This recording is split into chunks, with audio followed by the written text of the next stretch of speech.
Kevin, you're right. A lot of times it is the parents, well, all the time, it's the parents' responsibility to know their child and to know their limits on a mental level. They should be able to know whether or not their child can handle playing certain games. Can they distinguish between fantasy and reality? When they put that controller down, do they come back to the real world? I used to work at a video store, and I remember when Grand Theft Auto 3 came out, and there was a young man that came into the store, and this was right after the there was a lot of controversy going on about retailers and rental stores being responsible for allowing minors access to mature rated games. And so this young man came in wanting to rent Grand Theft Auto 3. And this was a game that was on our list that we could not allow minors to rent.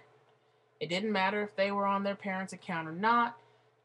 If they were under 17, we could not let that game go out in their hands. And so when he came up to the counter to rent it, and I asked him for his ID, saw he was underage, told him, sorry, kid, you can't have this game. He threw a fit, left, stormed out. His mother comes in.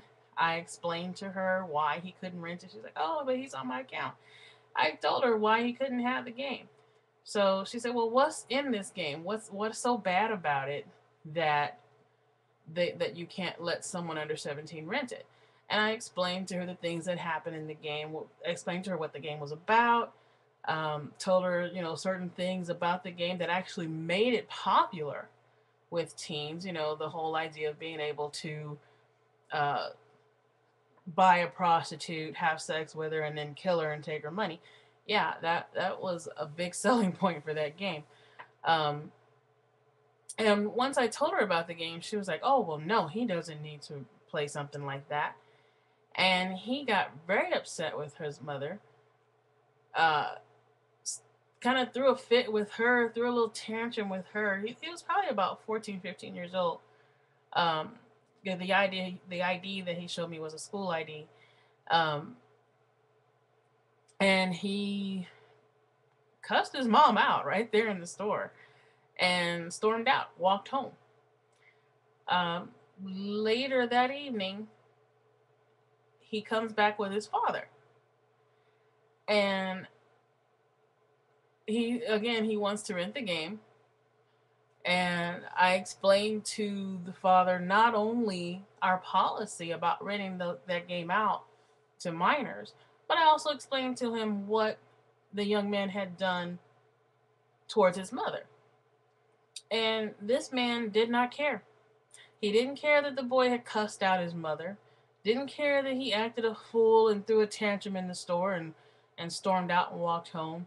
He's like, I don't care, I don't care, I don't need to hear all that. She already told me all that. I'm renting the game. And I looked at him and I said, well, you know what? You won't be renting it from me. And I stood back from the counter and I said, if anybody else wants to check this man out, you go ahead, but I won't do it. Um, and he was upset with me and he filed a complaint, but I said, you know what? I have the right to refuse service. And in this case, I just could not. I just couldn't do it. And I felt like that kid, one day, someday soon, we're going to read about him going to jail because there's no discipline in that household, and his father lacks the.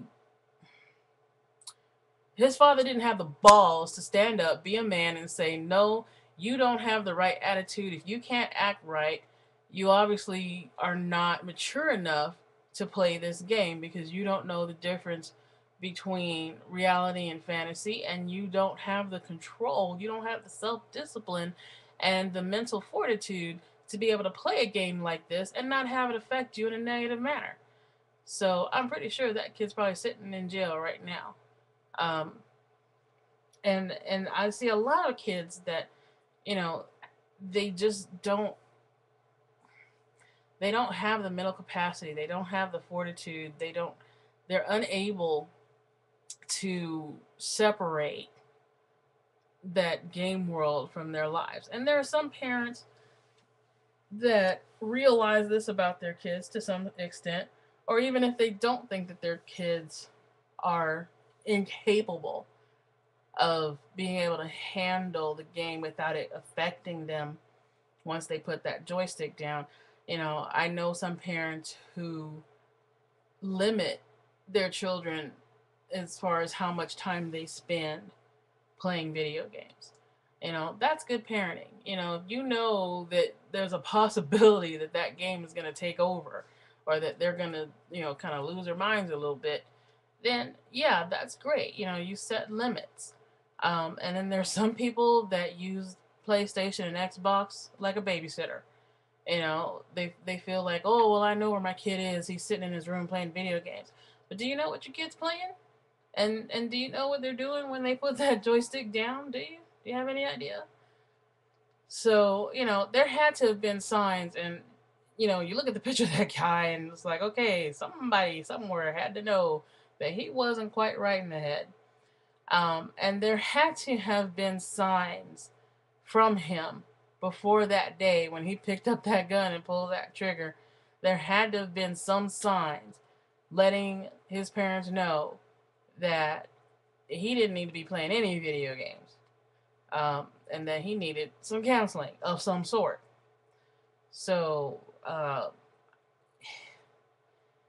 yeah, it's a real shame. It's very sad and tragic that that the mother lost her life behind this.